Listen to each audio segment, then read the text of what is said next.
Salve, fiel torcida corintiana, segunda-feira com muita informação do Timão e a Lili Nascimento está diretamente do CT Joaquim Grava e traz pra gente todas as atualizações do Corinthians. Tem informações sobre reforços, tem contratação bem encaminhada no Corinthians, tem a saída do Fausto Vera para o Atlético Mineiro, a situação do Carlos Miguel e, lógico, a repercussão do empate do Corinthians no Clássico, 2-2 na superação. Então, essas e outras, a partir de agora, no canal Alerta Corinthians, tá bom? Mas antes da gente assistir, deixa aquele like maroto para fortalecer o canal. Se você for novo por aqui, clica no botão aqui embaixo e se inscreva agora. Canal Alerta Corinthians, aqui é tudo sobre o Timão. E sem mais demora, vamos reagir então à ESPN Brasil, com a Lili Nascimento trazendo notícias quentinhas e o Nicola atualizando pra gente todas as informações do Corinthians desta segunda-feira. Tem muita coisa importante, fiel. Dá só uma olhada. Jogo quente na Neoquímica Arena, então a gente chama ela. Porque como a Lili contou, o estádio estava lotado, acho que o corintiano até ficou satisfeito com a entrega do time, né? Nesse sentido, sim, né? Pelo susto que tomou também no início, mas também é fato que o Corinthians ainda tem uma pontuação muito baixa nesse início de campeonato, Lili. Exatamente, amigos. Beijo pra vocês, todos aí do estúdio, fãs de esportes. É claro que o torcedor gostaria de uma vitória em casa, olhando para a situação na tabela, mas a entrega do Corinthians, né, de correr atrás do placar, conseguir segurar o empate ainda com 1 a menos ao final da partida, o torcedor saiu, entre aspas, satisfeito, né? No final do jogo, percebi algumas palmas ali, não foi o estádio todo, tá, que aplaudiu, mas o torcedor saiu satisfeito, pelo menos com a entrega, com a raça em campo. Corinthians que se reapresentou na manhã de hoje aqui no CT Joaquim Grava, aquele treino regenerativo, inclusive os jogadores estão deixando agora o CT Joaquim Grava e aí treinam amanhã, porque na quarta-feira já tem confronto contra o Internacional fora de casa. Sem Carlos Miguel, porque está suspenso, levou o terceiro amarelo depois daquela confusão com o Caleri e com o Luciano, e também sem o Caetano, que foi expulso novamente, né? Mais um majestoso Caetano expulso novamente em um grande clássico. Bom, antes de devolver para vocês, tá? Porque a gente sabe que a sequência do Corinthians é complicada, essa semana será decisiva. Duas situações.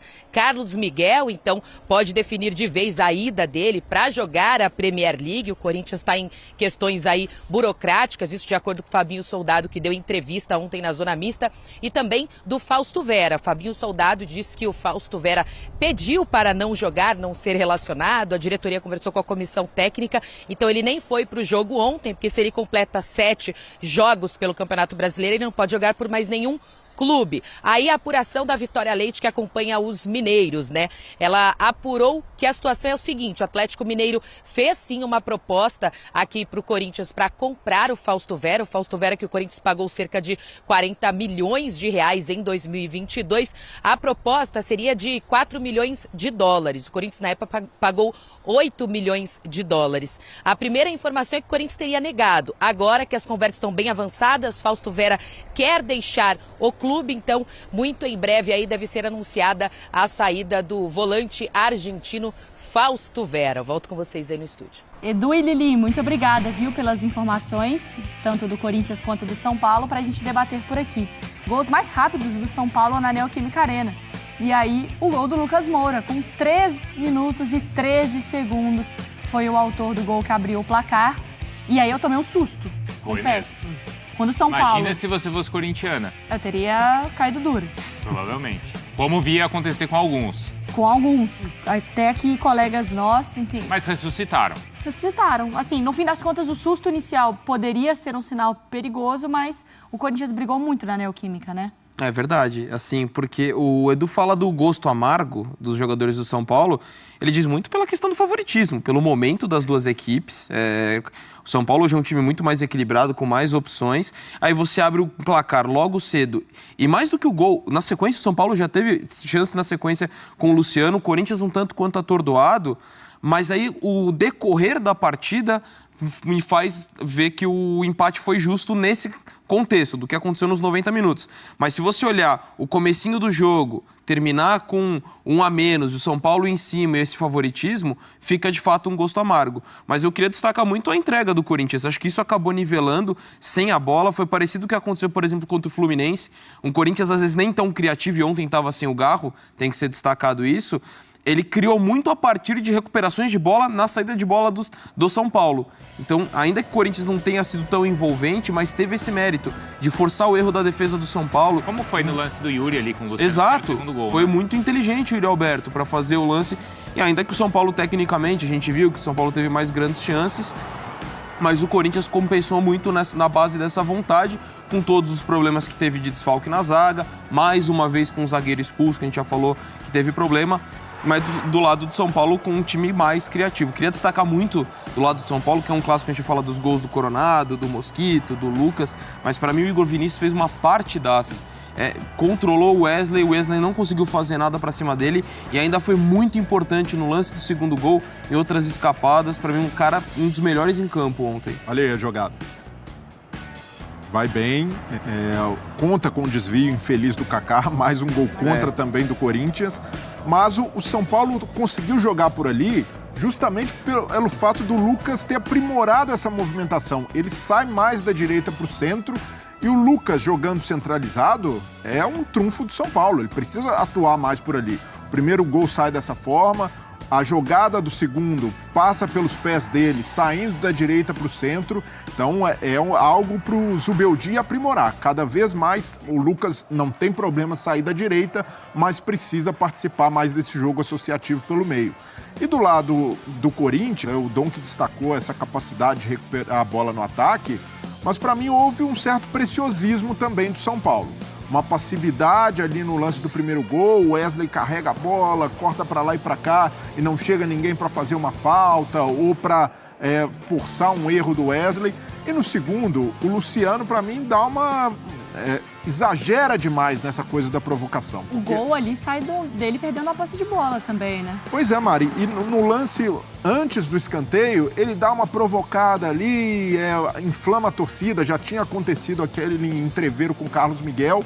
Então é um cara que, ele sabe representar bem essa coisa da rivalidade, mas ontem passou um pouco do ponto. E isso ficou evidente na concentração dele ali na hora em que tem a bola, em que era uma bola para afastar, o Zubeldia até pontuou isso, era uma bola para chutar para longe, uma rebatida de escanteio, e ele segura ali esperando uma falta, um jeito ali meio malandro e acaba jogando contra o São Paulo. Então, por ser um jogador experiente, nesse tipo de clássico, precisa saber muito bem lidar com esse tipo de provocação para não transformar em algo negativo para o time, como foi ontem. E chamou a atenção o fato do São Paulo tomar 2 gols, né, assim, no jogo, porque isso não vinha acontecendo, né, nos times do Zubeldia, né? 5 jogos sem tomar gol do São Paulo. E toma 2 do Corinthians numa partida em que, como o Zubeldia falou, se tivesse forçado um pouco mais, teria saído com a vitória, porque o São Paulo tinha mais argumentos e até no final teve a chance com um homem a mais de dar essa forçada e não conseguiu. Então, houve desconcentração também do São Paulo no jogo,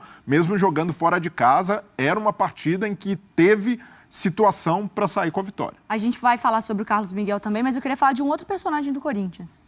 E aí, nessa, vou ter que dar o braço a torcer com o Bruno Vicari, que é o Yuri Alberto.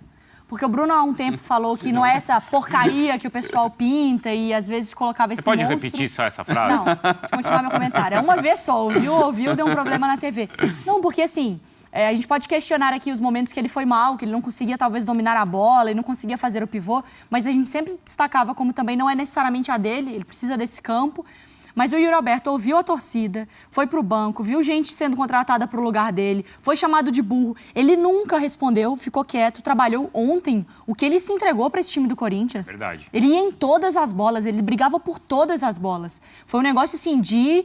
Talvez não por não fazer o gol, não ser talvez esse camisa 9 que, enfim, a cabeça do torcedor às vezes imagina, mas o que o Yuri Alberto se doou pelo Corinthians, especialmente no jogo de ontem... E o Corinthians não dá valor a isso, hein? Dá? Ele enxerga, ele percebe quando o jogador tá fazendo isso. Ontem eu vi a torcida elogiando o Yuri Alberto. Falei, cara, porque às vezes se não faz gol, não dá assistência, você não entra na conversa. Mas o Yuri Alberto merece. Concordo plenamente, Mari, porque mesmo na má fase... não dava para questionar a entrega desse cara, mesmo no período que ele estava perdendo muito gol e, de fato... E o contexto do Corinthians também. Exato. Então, assim, era muita carga em cima dele, até pelo valor que ele foi contratado, toda a expectativa e tudo mais.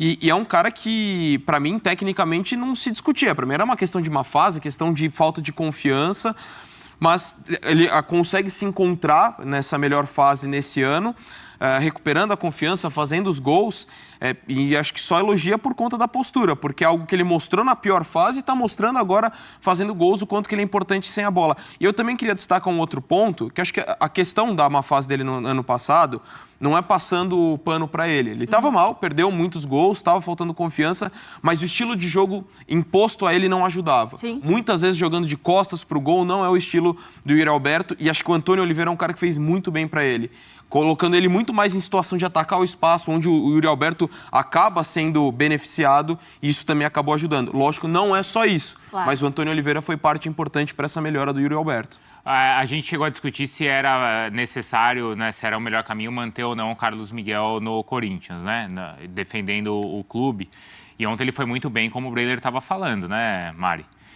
Tá pago essa questão? Foi uma escolha acertada? Foi isso? O Zinho chamou uma atenção importante, né? Se não fossem esses 2 pontos que ele garantiu para o Corinthians nos últimos 2 jogos, o Corinthians era o lanterna. Que ele garantiu ontem também, né? Total. Fez defesas milagrosas ontem, já tinha sido decisivo contra o Atlético Goianiense. O Antônio Oliveira não escalou o Carlos Miguel por acaso, é por necessidade. O Donelli ainda não está pronto, é um contexto complicado de sucessão do Cássio, e o goleiro que era o primeiro da fila, que foi preparado para isso, é o Carlos Miguel. E por mais que tenha saída encaminhada, é um cara que entrega muito em campo. E até em atitude, em liderança, a gente já vê isso nele. Na hora da confusão, mesmo se excedendo, foi lá no meio, de certa forma até representando um pouco dos sentimentos do torcedor. Acho que foi meio jogar pra torcida também, né? Um pouquinho. Até a postagem também. Total, mas isso se cobrava muito do Cássio, Bruno. O Cássio, às vezes, falta essa energia, falta ter um pouco mais de corintianismo em campo. E o Carlos Miguel colocou isso, por mais que tenha sido passado do ponto no lance com o Caleri. Agora, é um goleiro que, do ponto de vista técnico, é muito acima da média e está provando isso mais uma vez. Mas também eu vi alguns torcedores, e eu concordo, de também não entrar muito na pilha, porque o goleiro é uma posição que não é que você tem 2, 3 ali, que você roda um lateral, roda um meia.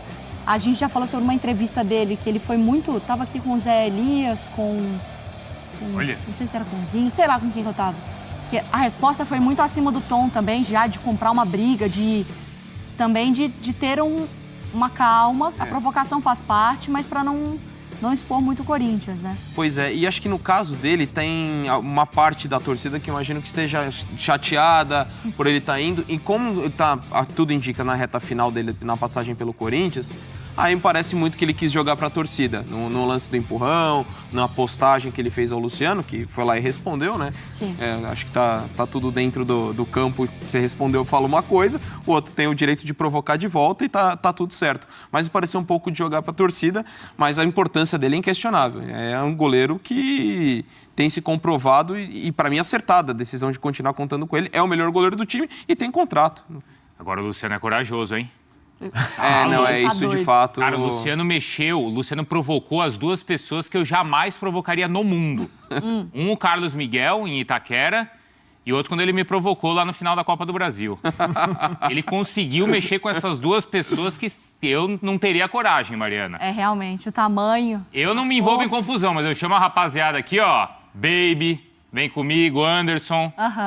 Quero falar agora sobre o Corinthians, que está perto de contratar o goleiro Santos do Fortaleza. Informação divulgada durante a transmissão do clássico entre São Paulo e Corinthians. O levantamento do pessoal do GE dá conta de que o Corinthians avançou na compra do Santos. Tentei contato com o Marcelo Paz antes de gravar o vídeo, mas ele está super concentrado no jogo do Fortaleza e ainda não me respondeu. De qualquer forma, para vocês entenderem as condições. O Santos foi contratado do Flamengo no início dessa temporada e o Fortaleza desembolsou cerca de $1 milhão. Ainda existiam mais $300 mil por metas. Essas metas estão longe de ser batidas, até porque o Santos é reserva, tem só 4 partidas na atual temporada. João Ricardo tem pego até pensamento, até por isso é o titular absoluto.